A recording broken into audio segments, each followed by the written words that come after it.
തവനൂർ ഗ്രാമപഞ്ചായത്തിലെ കിഴക്കര തോടിന് കുറുകെ നിർമ്മിച്ച പാലാട്ട് നമ്പ്രം ലോക്കം ബ്രിഡ്ജ് നാടിന് സമർപ്പിച്ചു. കഴിഞ്ഞ വർഷം മാർച്ചിലാണ് ലോക്കം ബ്രിഡ്ജിന്റെ പ്രവൃത്തികൾ ആരംഭിച്ചത്.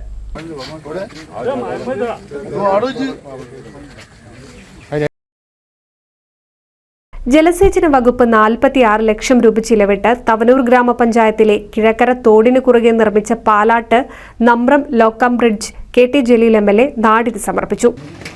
കൃഷി വകുപ്പ് ഇറിഗേഷൻ വകുപ്പ് മന്ത്രിയുമായി നിരന്തരമായി ബന്ധപ്പെട്ടതിന് ശേഷം നമുക്ക് 46 ലക്ഷത്തോളം രൂപ അനുവദിച്ചു കിട്ടി. അതുപയോഗിച്ചുകൊണ്ടാണ് ഇപ്പോൾ റെഗുലേറ്റർ പൂർണ്ണമായും കേടുപാടുകൾ തീർത്ത് നന്നാക്കുകയും ഇനി വെള്ളം വരുന്ന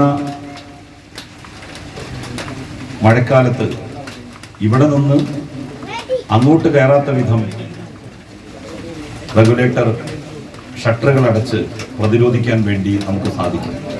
അതോടൊപ്പം 2 പഞ്ചായത്തുകൾ, കാലടി പഞ്ചായത്തിൻ്റെ ഒരു ഭാഗത്തെയും തവനൂർ പഞ്ചായത്തിൻ്റെ ഒരു ഭാഗം ഇവിടെയാണ്, മറുഭാഗം അപ്പുറമാണ്. Thavanur panchayat vice president TV Sivadas അധ്യക്ഷത വഹിച്ചു.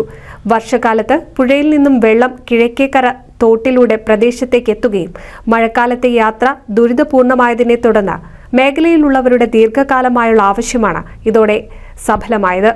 പാലാട്ട് നമ്പ്രം ലോക്കം ബ്രിഡ്ജ് യാഥാർത്ഥ്യമായതോടെ വർഷക്കാലത്ത് പുഴയിൽ നിന്നും വെള്ളം പ്രദേശത്തേക്ക് കയറുന്ന ബുദ്ധിമുട്ട് പൂർണ്ണമായും ഇല്ലാതാകുകയും പ്രദേശവാസികളുടെ യാത്രാക്ലേശത്തിന് പരിഹാരമാകുകയും ചെയ്തു. കഴിഞ്ഞ വർഷം മാർച്ചിലാണ് പാലാട്ട് നമ്പ്രം ലോക്കം ബ്രിഡ്ജിന്റെ പ്രവൃത്തികൾ ആരംഭിച്ചത്. NCV news Thavanur. ഫ്രീ ആയി ഡിജിറ്റൽ മാർക്കറ്റിംഗ്, സ്പോക്കൺ ഇംഗ്ലീഷും പഠിക്കണോ? Career Bench introduce to you BCom with Travel and Tourism, BBA with Hospital Administration. കൂടാതെ ഡിപ്ലോമ കോഴ്സസ് ആയ hospital administration, travel and tourism, HR management, interior designing and architecture diploma. കൂടുതൽ വിവരങ്ങൾക്ക് career ബെഞ്ചിനെ contact ചെയ്യുക.